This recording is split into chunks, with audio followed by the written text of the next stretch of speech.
இது மகிமை நேரம். மகிமை டிவி நேயர்களை மீண்டும் சந்திப்பதில் மிக்க மகிழ்ச்சி அடைகிறேன். கடந்த 3 நாட்களாக நாம் சிருஷ்டிகரின் அன்பு, தகப்பனின் அன்பு, தாயின் அன்பை தியானித்து வந்தோம். இன்றைக்கு போதகரின் அன்பு, நமக்கு அவர் எவ்வாறு ஒரு போதகராக இருந்து நம்மளை வழிநடத்துகிறார் என்பதை நாம் தியானிக்க இருக்கிறோம். சிருஷ்டிகர்த்தரால் நம்மிடத்தில் அன்பு கூர்ந்தவர் பின்பு தகப்பனாக, தாயாக நம்மளை வழிநடத்தி செல்கிறார். நம்மை அரவணைத்தார், நம்மை தேற்றினார், நம்மை ஆற்றினார், நம்மை ஏந்தினார், நம்மை சுமந்தார், தப்புவித்தார் என்று நாம் பார்த்தோம். இன்றைக்கு சங்கீதம் 32:2 நான் உனக்கு போதித்து நீ நடக்க வேண்டிய வழியை உனக்கு காட்டுவேன், உன்மேல் என் கண்ணை வைத்து உனக்கு ஆலோசனை சொல்லுவேன் என்று சொல்லுகிறார். நான் உனக்கு போதித்துங்கிற வார்த்தையின் மூலமாக அவர் நமக்கு ஒரு போதகராக இறங்கி வருகிறார். உலகத்தில் அநேக போதகர்கள் இருந்தாலும் கிறிஸ்து ஒருவரே நித்திய ஜீவனுக்கு வழிகாட்டுகிற ஒரு போதகர். வழியும் சத்தியமும் ஜீவனுமான போதகர் அவரே. அவரிடத்தில் நித்திய ஜீவ வசனங்கள் உண்டு. அந்த வசனங்கள் தான் நம்ம ஒவ்வொரு நாளும் நமக்கு பிழை பூட்டுகிறது. மத்தேயு 23:8 கிறிஸ்து ஒருவரே உங்களுக்கு போதகராய் இருக்கிறார், நீங்கள் எல்லாரும் சகோதரராய் இருக்கிறீர்கள் என்று எழுதப்பட்டிருக்கிறது. மத்தேயு 5:6, 7 வீட்டில் இருக்கும்போது வாசித்து பாருங்கள்.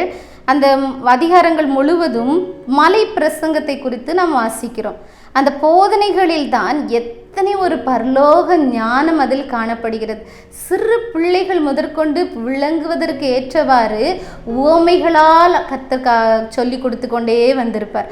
அவர் எவ்வாறு ஒரு போதகராக இருந்தார்னா, மலையின் மேல் ஏறி போதித்தார். இதை மத்தேயு 5:1-2 பார்க்கிறோம். படகில் ஏறி நின்று கரையில் உள்ளவர்களுக்கு போதித்தார். லூக்கா 5:3 பார்க்கிறோம். ஒவ்வொரு ஓய்வு நாளும் தவறாமல் என்ன செய்கிறாரு, ஆலயத்துக்கு சென்று அங்கே என்ன செய்கிறாரு, போதிக்கிறார். இயேசுவின் போதகத்தை குறித்து ஜனங்கள் எல்லாரும் என்ன செஞ்சாங்க, ஆச்சரியப்பட்டாங்க. ஒரு தச்சரின் மகன் அல்லவா, இவருக்கு எங்கேருந்து இப்படி ஞானம் வந்தது அப்படின்னு சொல்லி கேட்குற அளவுக்கு அவருடைய போதனை அவ்வளவு விலை உயர்ந்ததாக இருந்தது. தெய்வீக ஞானத்தால் அவர் போதித்தார் அப்படின்னு சொல்லி பார்க்கிறோம்.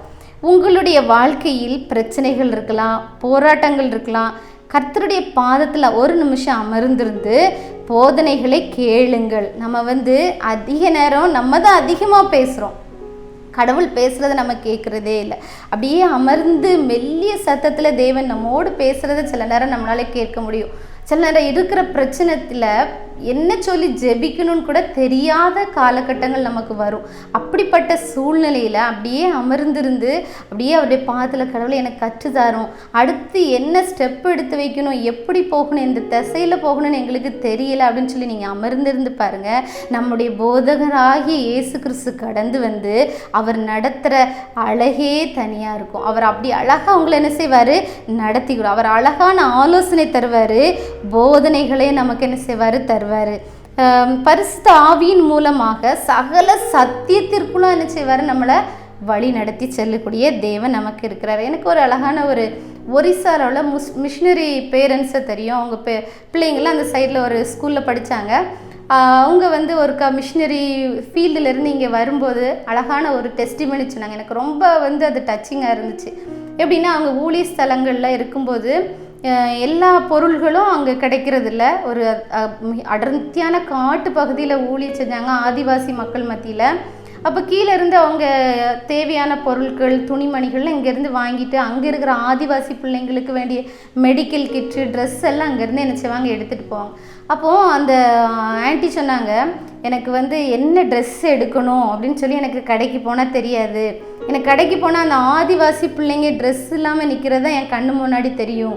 எனக்கு நான் என்ன ட்ரெஸ் எடுக்கணுங்கிறத எனக்கு ஏசப்பா தான் எனக்கு எடுத்து தருவாங்க. செலெக்ஷன் நான் இது வரைக்கும் பண்ணதே கிடையாது அப்படின்னு எனக்கு ரொம்ப ஆச்சரியமாக இருந்துச்சு. நம்ம கடைக்கு போனால் கடையே பரட்டி போட்டு எத்தனை சாரீ பார்த்தாலும் மனரம்யமாகவே நம்ம திரும்பி வர மாட்டோம். அது எடுத்துருக்கலாமோ, இது எடுத்துருக்கலாம். ஆனால் இவங்க சொன்னது எனக்கு ரொம்ப ஆச்சரியமாக இருந்துச்சு. எனக்கு கடைக்கு போவேன், அப்படி இப்போ அவங்க எடுத்து போடுவாங்க, கடவுள் இதை எடுத்துக்கோன்னு சொல்லுவாங்க, எடுத்துகிட்டு வந்துடுவேன். அப்படி அப்போது கடவுளுடைய டேஸ்ட் எப்படின்னா அவங்களுக்கு எல்லாமே கிட்டத்தட்ட ரெட் கலர் ரிலேட்டட் சாரீஸ் தான் வச்சுருப்பாங்களாம். இப்படியே இருக்கும்போது ஒரு நாள் அவங்களுக்கு வந்து சிலவங்க வந்து என்ன செய்வாங்க, மிஷினரிஸுக்கு சாரீ, ட்ரெஸ்ஸு, அம்பர்லா அப்படிலாம் கிஃப்ட் பண்ணுவாங்க. அதே போல் இவங்களுக்கு ஒரு நாளுக்கு கிஃப்ட்டில் ஒரு சாரீ வந்துச்சு. அந்த சாரீ அவங்க திறந்தே பார்க்கல. இப்படி அவங்க பணித்தளங்களுக்கு ஊழியங்களுக்கு சென்று கொண்டு இருக்கும்போது அந்த ஆதிவாசி மக்களிடத்தில் சில பிரச்சனைகள், போராட்டங்கள் நடந்து கொண்டு இருக்க நேரம் அவங்க ஜெபிச்சுட்டு அன்னைக்கு கிளம்பிட்டாங்க. கிளம்பும்போது கடவுள் அவங்ககிட்ட பேசினாராம், நீ அந்த கிஃப்டை கொடுத்த சாரீ எடுத்து நீ நினச்சி இன்னைக்கு கட்டிட்டு போ அப்படி.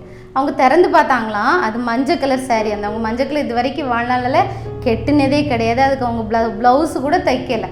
ஆனாலும் சரி ஏசப்பா சொல்கிறாங்கன்னு சொல்லி அதுக்கு ஒரு கருப்பு கலர் ப்ளவுஸை போட்டுட்டு அந்த சாரியை கட்டிட்டு அவங்க பாட்டுக்கு போயிட்டாங்க. ஊழியத்துக்கு போயிட்டு அவங்க அன்றைக்கி ஃபுல்லாக ஊழியெல்லாம் முடிச்சுட்டு சாயங்காலம் ஒரு 6 மணிக்கு போல் அவங்க போன வழியை திரும்பி வரும்போது ஒரு சிவப்பு கலர் கட்டி, இவங்க ரெகுலராக கட்டியிருக்க சிவப்பு கலர் சாரீ கட்டியிருக்கவங்களெல்லாம் மரத்தில் கட்டி வச்சுருந்தாங்களாம் ஆங்காங்கே. அப்போ இவங்களுக்கு ஒன்றுமே புரியலையாம். அப்படியே என்ன செஞ்சுட்டாங்க, அப்படி வந்துட்டு இந்த ஊருக்கிட்ட வந்தோன்னா, அம்மா நீங்கள் பத்திரமா வந்துட்டீங்களான்னு சொல்லி அந்த ஊரில் விசுவாசிகள் அவங்கள விசாரிச்சலாம். இவங்க கேட்டாங்களாம் என்ன அப்படின்னு சொல்லி. அப்போ அவங்க சொன்னாங்களாம், அந்த ஊரில் இருக்கிற மந்திரவாதி என்ன செஞ்சார் அப்படின்னா, இந்த கலர் கட்டியிருக்கிற அந்த சாரியில் உள்ளவா தான் அந்த ஊரை என்ன செஞ்சிட்ருக்கா, கலக்கிட்டு இருக்கா. இவளை பிடிச்சி நம்ம கெட்டி போட்டு இவளை கொண்டுட்டோன்னா இவ வந்து என்ன செஞ்சிடா, இதுக்கு பிறகு நமக்கு பிரச்சனையே இருக்காது அப்படின்னு சொல்லி பிளான் பண்ணி கெட்டி வச்சுருக்காங்க. ஆனால் அதை யாரும் அவங்க எல்லாமே அவங்க ஆட்கள்னோன்னா அவங்களுக்கு ஆச்சரியமாக இருந்துச்சு. நீங்கள் வீட்டில் இருந்து வேற கிளம்பி போயிட்டீங்கன்னு தகவல் அவங்களுக்கு அப்படின்னு சொல்லி சொல்லும்போது இந்த மிஷினரி அம்மா ஓடி வந்து முழங்கல் பட்டு தேசுவே உமக்கு நன்றி அப்படின்னு சொன்னாங்களாம். அப்போது தேவன் பாருங்கள் எவ்வளோ அழகாக போதித்து வழி நடத்துகிறார் பாருங்கள். ஒரு சின்ன ட்ரெஸ்ஸு விஷயமா இருக்கலாம், ஆனால் அன்னைக்கு தேவன் அவங்களுடைய ஜீவனையே காப்பதற்கு ஏதுவானதாக தேவன் அவர்களை வழி நடத்தினார். அப்போது ஒரு சின்ன காரியமாக இருந்தாலும் நம்ம நினைக்கிறோம் இதெல்லாம் எங்கே போய் ஏசப்பாட்ட நம்ம கேட்குறது அப்படின்னு நினைக்கிறோம். ஆனால் அதை கேட்கும்போது கூட தேவன் நம்மளை அழகாக போதித்து நடத்துவார். நம்ம நினைப்போம் சிலவங்களுக்கு என்ன விதவிதமாக ட்ரெஸ்ஸு போடுறா அப்படின்னு சொல்லி. ஆனால் அவங்கக்கிட்ட போய் பார்த்தா உண்மையிலே குறைய ட்ரெஸ் தான் வச்சுருப்பாங்க. ஆனால் அந்த ஒவ்வொரு ட்ரெஸ்ஸுலேயும் கடவுள் அவர்களை அழகாக காட்டக்கூடியது, ஒரு குணசாலியான ஸ்திரீயாக மாற்றக்கூடியது தேவனுடைய அன்பு. நம்மிடத்தில் தெய்வீக குணம் நம்மிடத்தில் காணும் போது போதகராகிய இயேசு கிறிஸ்து நமக்காக என்ன செய்வார், பல காரியத்தை நமக்கு கற்றுத்தரும்போது நாம் என்ன செய்யலாம், அந்த வழியில் நடக்கிறதை பார்க்கிற மற்ற மக்களுடைய கண்களுக்கு அது வித்தியாசமாக அழகழகாக காட்சியளிக்கும். அப்போ நமக்கு தேவனுடைய போதனைகளை நாம் அலங்காரமான பொருள்களாக அதன்படி நடக்க நாம் என்ன செய்ய வேண்டும், கற்றுக்கொள்ள வேண்டும். சிலவங்களுக்கு என்ன செய்வார் ஏசப்பா அப்படின்னா சொப்பனங்கள் மூலமாக. நம்ம பைபிளில் பார்த்தோன்னா யோசேப்புக்கு தேவன் சொப்பனங்கள் மூலமாக நிறைய காரியங்களை பல வருடங்களுக்கு பிறகு நடக்கக்கூடிய காரியங்கள் வெளிப்படுத்தினார். அதே போல சிலவங்களுக்கு தேவன் வந்து சொப்பனங்கள் மூலமாகவும் தரிசனங்கள் மூலமாகவும் தேவன் அவங்களை என்ன செய்வார், வழி நடத்துவார். கடவுள் உங்களை எந்த விதமாக வழி நடத்துகிறாரு என்பதை நீங்கள் கண்டு கொள்ள வேண்டும். அதை கண்டு கொள்ளும் போது நாம் என்ன செய்ய மாட்டோம், தவறுகளை நம்ம என்ன செய்ய மாட்டோம். போதகராகிய கிறிஸ்து நமக்காக என்ன செய்கிறாரு, எல்லா காரியத்தையும் செய்ய வல்லவராய் இருக்கிறார். தம்முடைய பிள்ளைகளுக்கு எதையும் மறைக்க மாட்டார். அடுத்த வாரம் அந்த ஊரில், இந்த நாட்டில், நம்ம குடும்பத்தில் என்ன நடக்க போகுது, அடுத்த நொடி நமக்கு என்ன நடக்க போகுதுங்கிறத நமக்கு சொல்லி தருவார். அதான் போதகர். அப்போது மகதிலே மரியாள் பாருங்கள் அழகா சொல்கிறா பாருங்க, ரபூனி அப்படின்னு சொல்லி அழைக்கிறா. யோவான் 20:16 குறிப்பிட்டிருக்கு. அதுக்கு போதகரே என்ற அர்த்தமாம். உலகத்தில் தாயின் போதனை இருக்குது, தகப்பனின் போதனை இருக்குது, ஞானவான்களின் போதனை இருக்குது, ஊழியக்காரர்களின் போதனை இருக்குது. இது எல்லா போதனைகளை காட்டிலும் இயேசுவின் போதனையே மேலானது. அந்த இயேசுவின் போதனையை கேட்பதற்கு அவருடைய பாதத்தில் நாம் அமர்ந்திருக்கும் போது அதை நமக்கு அவர் கற்றுத்தர வல்லவராய் இருக்கிறார்.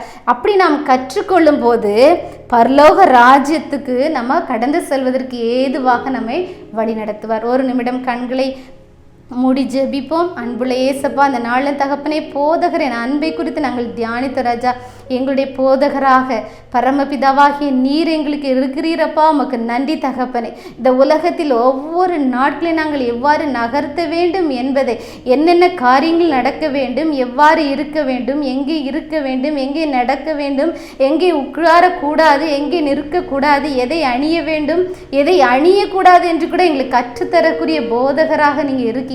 இந்த பாதையில் செல்லக்கூடாது, அந்த பாதையில் செல்ல வேண்டும் என்று சொல்லி தரக்கூடிய மிகப்பெரிய போதகர் எங்களை வழிநடத்துகின்றபடியால் உமக்கு நாங்கள் நன்றி செலுத்துகிறோம் தகப்பனே. இந்த நாளிலும் கூட தகப்பனே நோக்கி இந்த போதகர் எனக்கும் வேண்டும் சொல்லி கேட்கக்கூடிய ஒவ்வொரு பிள்ளைகளையும் நீர் கண்ணோக்கி பார்த்து அவர்களை நீர் வழிநடத்தும்படிக்காக ஜெபிக்கிறோம். அந்த பிள்ளைகளுடைய இருதயத்தை நீர் தொடுவீராக. உங்களுடைய தெய்வீக சமாதான சந்தோஷம் அந்த குடும்பத்தை நிரப்பட்டும். அந்த போதனையின்படி நடந்து தகப்பனே உத்தம சாட்சியுள்ளவர்களாய் பரலோகத்து ராஜ்யத்துக்கு தம்முடைய ஆத்துமாக்களை ஆதாயப்படுத்தி தம்மை சுற்றியுள்ளவர்களை ஆயத்தப்படுத்த தேவன் கிருபை பாராட்டும்படிக்காக ஜெபிக்கிறோம். நீர் அப்படி செய்ய போகிற அன்புக்காக நன்றி செலுத்துகிறோம். அப்படி செய்து விட்டீர் என்று விசுவாசிக்கிறோம். இயேசு கிறிஸ்து மூலம் ஜெபிக்கிறோம் ஜீவன் நல்ல பிதாவே. ஆமேன்.